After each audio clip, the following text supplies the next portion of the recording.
আজকে লেকচারের শুরুতে আপনাদের ধন্যবাদ জানাতে চাই। অনেকগুলো লেকচার আমরা একসাথে শেষ করলাম। Thank you very much. আজকে আমাদের শেষ লেকচার। আজকের লেকচারের টাইটেল হচ্ছে the secret sauce of public speaking. Public speaking মানে মানুষের সামনে কথা বলা, অনেক মানুষের সামনে কথা বলা। সেটা হতে পারে লাইভ অডিয়েন্স, হতে পারে ক্যামেরার সামনে। অনেকের জন্য অনেক কঠিন একটা বিষয়। সো আজকের এক লেকচারে আমি আপনাদের এই কঠিন বিষয়টা একটু সহজ করে দেওয়ার চেষ্টা করছি।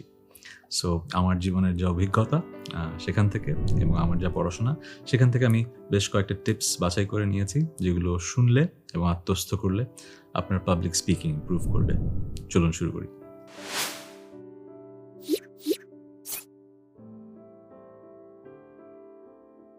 সো প্রথম যে শিক্ষাটা আমি নিজে বিশ্বাস করি আমাকে হেল্প করেছে, সেটা হচ্ছে you have to become a storyteller. আপনাকে গল্প বলতে জানতে হবে। দেখবেন যে অনেক শিক্ষক আছে যাদের লেকচার খুব ভালো লাগে, অনেক শিক্ষক আছে একই সাবজেক্ট পড়াচ্ছেন কিন্তু খুব একটা ভালো লাগে না। মূল ডিফারেন্স আমার চোখে যেটা মনে হয়, যে যেই টিচারের পড়ানোটা ভালো লাগে তার কথাটা শুনতে ভালো লাগছে কারণ উনি গল্প করে পড়াচ্ছেন। গল্প করে পড়ানো মানে এই না যে বিষয় বহির্ভূত কথা বলা। গল্প করে পড়ানো মানে হচ্ছে পড়ানোর সাবজেক্টের মাঝেই এমন একটা গল্প জুড়ে দেওয়া যে গল্পটার কারণে টপিকটা মনে থাকে। এটাই হচ্ছে সিক্রেট সস আমার কাছে। গল্প বলাটা একটা আর্ট। গল্প শুনতে তখনই ভালো লাগবে যখন গল্প বলাটা একটা আর্ট হবে। সো আপনি যখন কথা বলবেন, পাবলিক স্পিকিংয়ে এনগেজড হবেন, এভাবে চিন্তা করবেন আপনাকে গল্প বলতে হবে। হয়তো আপনি খুব গুরুগম্ভীর বিষয়ে কথা বলছেন, কিন্তু এমনভাবে বলতে হবে যার মাঝে গল্প থাকবে। সো প্রথম advice, be a storyteller. দ্বিতীয় অ্যাডভাইস হচ্ছে you have to work on your confidence. আমরা কি সবাই স্বভাবগতভাবে কনফিডেন্ট? সবাই তো না, অনেকে আছি শাই। তাদের জন্য তো এটা একটা এক্সট্রা হ্যাসল, স্টেজে দাঁড়িয়ে কথা বলা অথবা ক্যামেরার সামনে কথা বলা। সো আমরা কিভাবে কনফিডেন্ট হতে পারি? আমি আগের একটা লেকচারে বলেছিলাম দুটো P, prepare and practice. So প্রিপারেশনের মাধ্যমে এবং প্র্যাকটিসের মাধ্যমে কনফিডেন্স কিন্তু চর্চা করা যায়। এখন প্রিপারেশন আর প্র্যাকটিস নিয়ে লম্বা যেহেতু একটা লেকচারে কথা বলে ফেলেছি, বেশি কিছু কথা বলবো না, বাট যে কথাটা আমি অ্যাডিশনালি এখানে বলতে চাই, আপনি কিন্তু সব বিষয়ে পারদর্শী হতে পারেন না। আমরা কেউই হতে পারি না, কিন্তু কিছু বিষয় তো পারদর্শী হওয়া যায়। সেই বিষয়গুলো আপনি জেনে ফেলেন। ওই যখনই আপনি একটা বিষয়ে পারদর্শী হয়ে যাবেন, দক্ষতা অর্জন করবেন, তখন কিন্তু আপনার কনফিডেন্স চলে আসবে। আমাকে পার্সোনালি, আমি যদি আমার গল্প বলি, আমি যেহেতু পাবলিক ফিগার এবং শিক্ষকতাও করেছি, অনেক জায়গা থেকে আমাকে কিন্তু আমন্ত্রণ জানানো হয় কথা বলতে।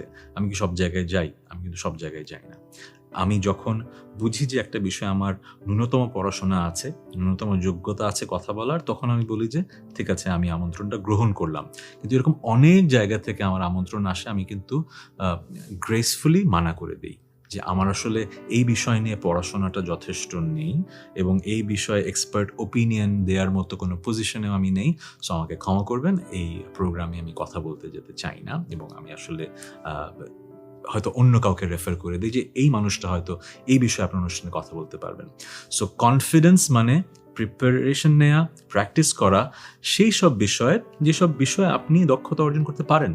সব বিষয়ে আপনাকে তো কথা বলতে হবে না। সো আপনি যখন জানবেন যে এই বিষয়ে আমি দক্ষ, তখন হবে কি, আপনি জানবেন যে এই বিষয়ে যদি আমার কথা বলতে হয় আমি তো পারবো, কারণ আমি তো পড়াশোনা করেছি। আর যেসব বিষয়ে আপনার দক্ষতা নেই সেসব বিষয়ে আপনি কথা বলবো না। সো এভাবেই যদি আপনি চিন্তা করা শুরু করেন, আপনার কিন্তু কনফিডেন্স বাড়বে। নাম্বার 3, এই অ্যাডভাইসটা অনেকে পছন্দ করবেন, অনেকে পছন্দ করবেন না। আমি লজিকটা দেবো যে কেন আমি এই অ্যাডভাইসটা দিচ্ছি। আমরা যখন বলেছি প্রিপারেশন এন্ড প্র্যাকটিস, আসলে প্র্যাকটিসটা কি? প্র্যাকটিস মানে কি এই যে আমি যা বলবো সেটা লিখে একদম মুখস্থ করব, তারপরে আমি সেটা প্র্যাকটিস করব? তা কিন্তু না। You should never memorise your script. যখন আপনি মুখস্থ বিদ্যার উপর বেশি কনসেন্ট্রেট করবেন, তখন হবে কি আপনার কনফিডেন্স কমে যাবে। কারণ হবে কি, মাঝে মাঝে তো আপনি সবকিছু মনে রাখতে পারবেন না। আর যখনই একটা জিনিস ভুলে যাবেন, আপনি ফ্লো থেকে বেরিয়ে যাবেন, তখন আপনি মনে করার চেষ্টা করবেন যে এরপরে যেন কী কথা বলার কথা ছিল। ওই মুহূর্তে আপনার কনফিডেন্স ড্রপ করবে। সো এই মুখস্থ করার প্র্যাকটিস থেকে বেরিয়ে আসতে হবে। প্র্যাকটিস মানে কিন্তু মুখস্থ করা না। প্র্যাকটিস মানে আমি কি বলবো সেটা একটু ঝালাই করা। কনসেপ্টগুলো নিয়ে চিন্তা করা, কিন্তু এক্স্যাক্ট স্টেটমেন্টগুলো কিন্তু আপনি কখনোই মুখস্থ করবেন না।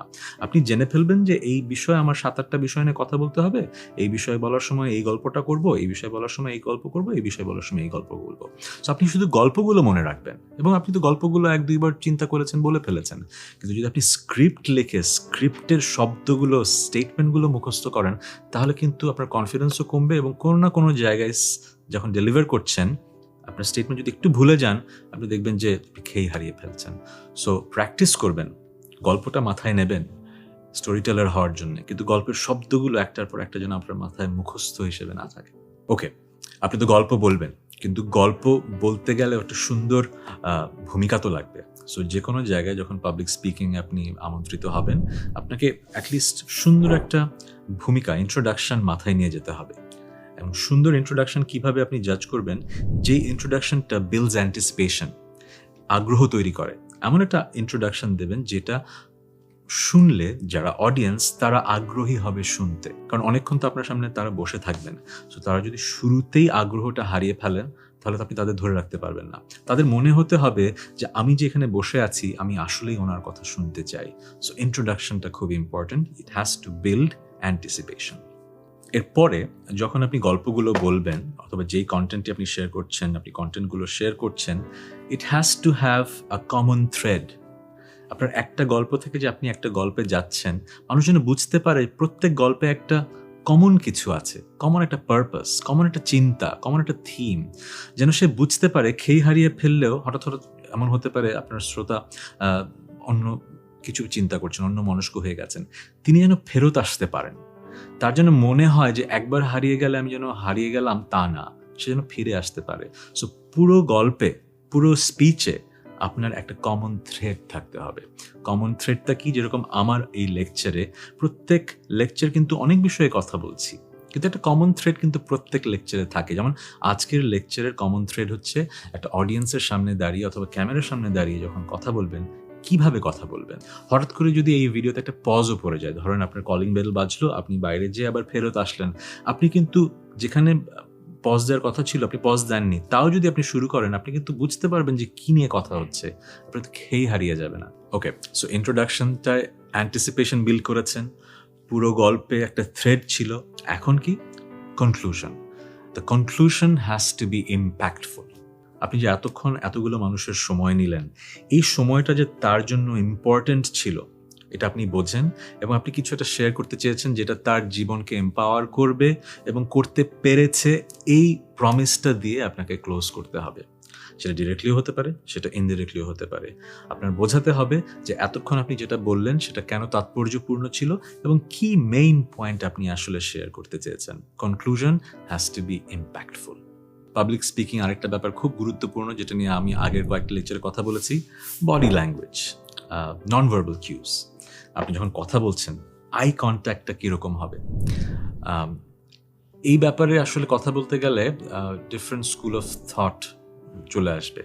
অনেকে বলেন যে কারোর সাথে আই কন্ট্যাক্ট করা আসলে উচিত না, ডিস্ট্র্যাক্টিং। অনেকে বলে যে আই কন্ট্যাক্ট করা উচিত। অনেকে আবার নার্ভাসনেস কমানোর জন্য অনেক টেকনিক ইউজ করে, যেরকম লাস্ট সারিতে যারা বসে আছে সেদিকে একটু তাকিয়ে থাকা, এরকম অনেক টেকনিক ইউজ করে। আমি যেটা মনে করি, যেটা নিয়ে আসলে ভাবার কিছু নেই।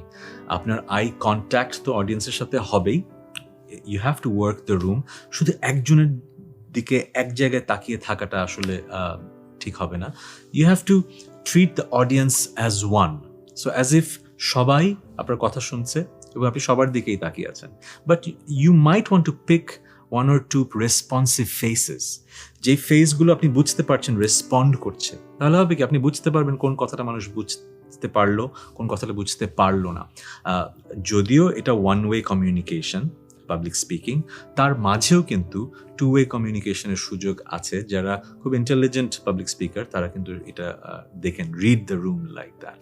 সো টু সামারাইজ, আপনাকে আই কন্ট্যাক্ট করতে হবে যেভাবে আপনি কমফোর্টেবল, আপনাকে প্রপার বডি ল্যাঙ্গুয়েজ ইউজ করতে হবে, and if you can walk the stage, শুধু এক জায়গায় দাঁড়িয়ে না থেকে সব দিকে কনসেন্ট্রেট করার জন্য you can walk. And lastly, use your smile.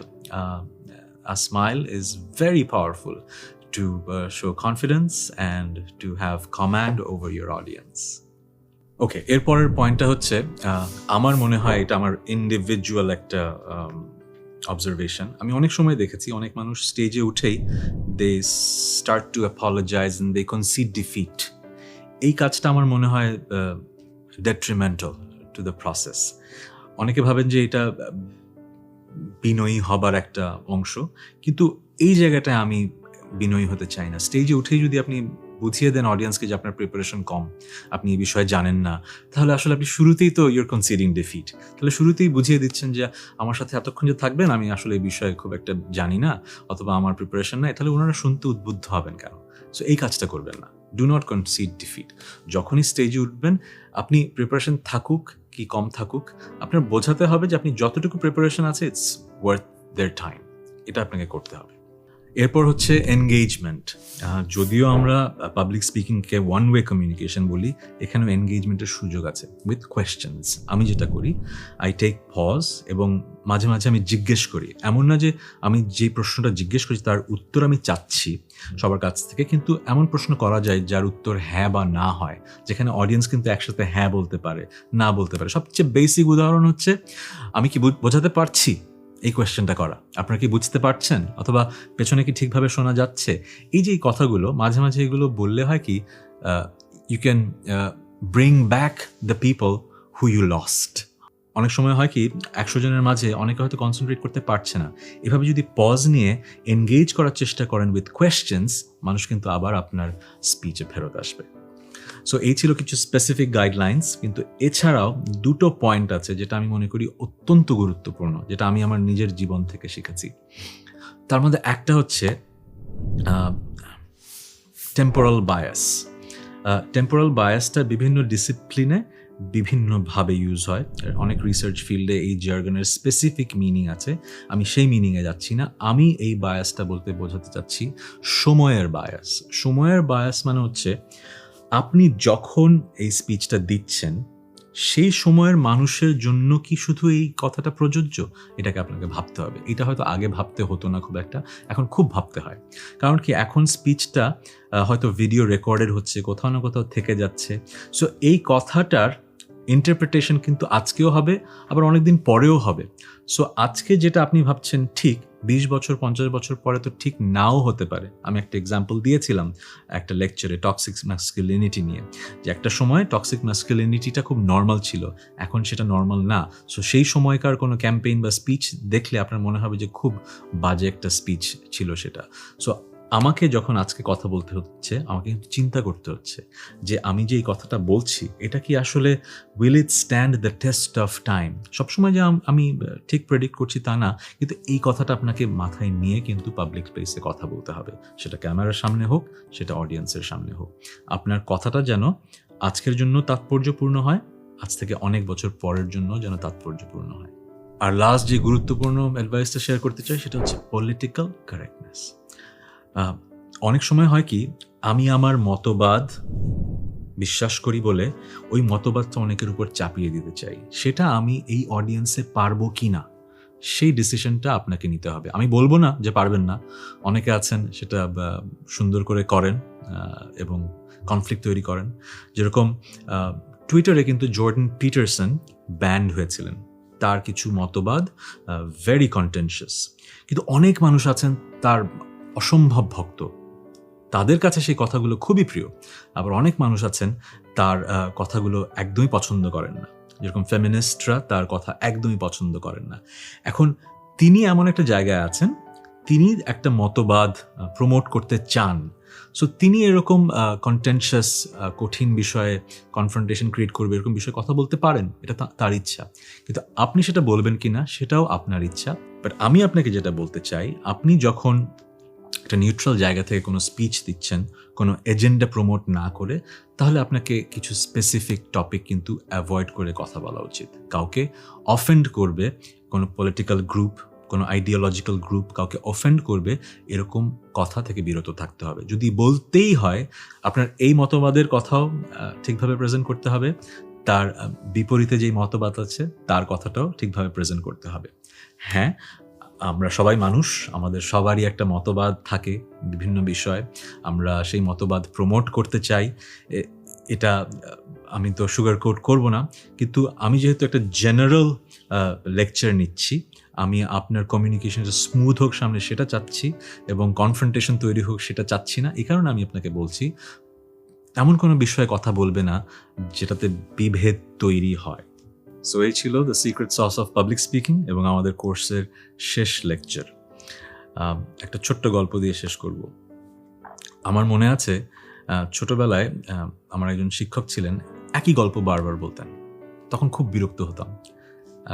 উনি যখন ক্লাসে গল্পটা শুরু করতেন আমরা সবাই এরকম করতাম যে ও আবারও একই গল্প বলবেন। এখন উনি কি আসলে ভুলে গেছেন যে এই ক্লাসে উনি গল্পটা বলেছেন? এখন যখন বয়স হয়েছে, এখন বুঝি অনেক সময় হয় কি, একই গল্প অনেক ক্লাসে পড়াতে পড়াতে আমাদের শিক্ষকদের যেটা হয়, আমরা খেই হারিয়ে ফেলি যে কোন গল্পটা কোন ক্লাসে বলেছে, কিন্তু গল্পটা আমাদের কাছে এত ইম্পর্ট্যান্ট আমরা সব ক্লাসেই বলতে চাই, এই কারণে গল্পটার পুনরাবৃত্তি হয়। এখন যখন সেই শিক্ষকের কথা ভাবি, আমি কিন্তু এখন করি না, দীর্ঘশ্বাস ছাড়ি না এই বিরক্তির সুরে। কারণ কি, আমি এখন বুঝি ওই গল্পটা আমার জীবনে কত ইম্পর্ট্যান্ট ছিল। জীবনে এরকম অনেক সময় আসে যখন আমরা একটা ব্যাপার ভাবি যে এটা খুবই নগণ্য, এই ক্লাসটা খুব নগণ্য, এই কথাটা খুবই মূল্যহীন, কারণ ওই সময় আমি ওই লেসনটার গ্র্যাভিটি হয়তো ধরতে পারি না, পরে আরেকটা সময় হয়তো ধরতে পারি। সো আমি এই কথাটা এই কারণে বলছি, আমার যে লেকচারগুলো আপনারা শুনলেন, এখান থেকে অনেক কিছুই আপনাদের কাজে আসবে আমি জানি, কিন্তু আবার অনেক কিছু মনে হবে যেগুলো তো কমন সেন্স, এগুলো তো আগেও শুনেছি, আর এই কথাটা তো উনি কয়েকবার বললেন। আমি আপনাদের একটা অনুরোধ করব, এই লেকচারটা আবার 1 বছর পরে একবার শুনবেন যদি সময় হয়। আমার ধারণা এই লেকচারের এমন এমন কিছু আপনি হয়তো 1 বছর পরেও আবার শুনে পিক করতে পারবেন, যেটা তখন মনে হবে যে this is a valuable learning in my life. So I hope এই কোর্সটা আপনাদের কাজে এসেছে এবং সামনে আরও কাজে আসবে। আপনাদের জীবনটা সুন্দর হোক, সহজ হোক, এবং যে যেভাবে সফলতাকে ডিফাইন করেন আপনারা সেই সফলতাকে অর্জন করুন। Thank you.